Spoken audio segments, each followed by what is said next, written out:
khôi ăn ruan chế mồ ral tiếng in hin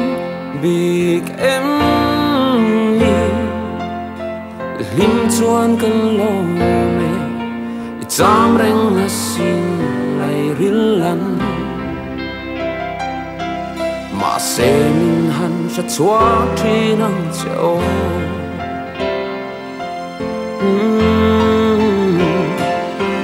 du lên tâm mà sẽ lai ril fan tu min lên gì ngăn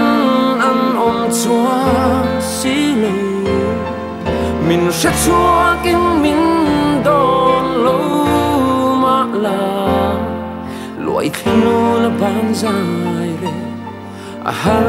nang ngày trả lại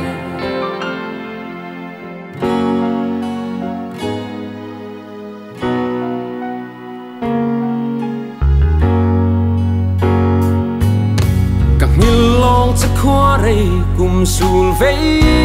mà sẽ cùng nhà mình thiếu lui elo her chuak le a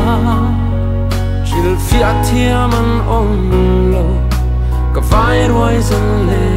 su si ngan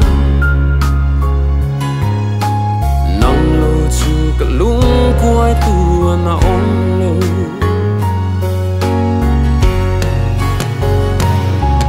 du lên tâm ma se lai ril fan tu min leng si ngăn ăn ôm chuang xí lâu mình sẽ chua kinh mình đón lâu mà là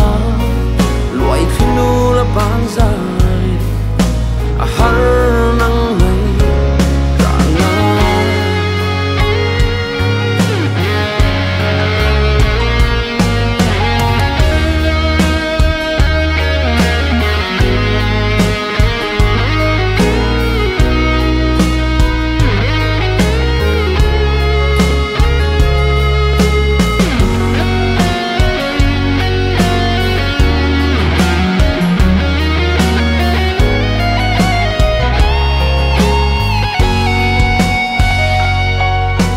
khua harin suy lung lên an zual phô tri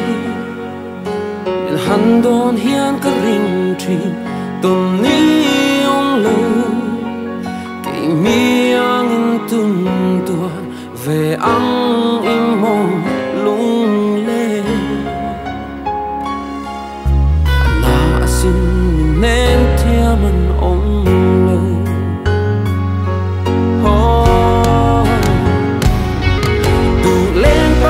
sẽ lấy phấn tu min lên gì ngắn ăn ôm chuang xí lâu mình rất chua kinh mình đón lâu mà là loại khi nu là ban dài har nang ngày trả lời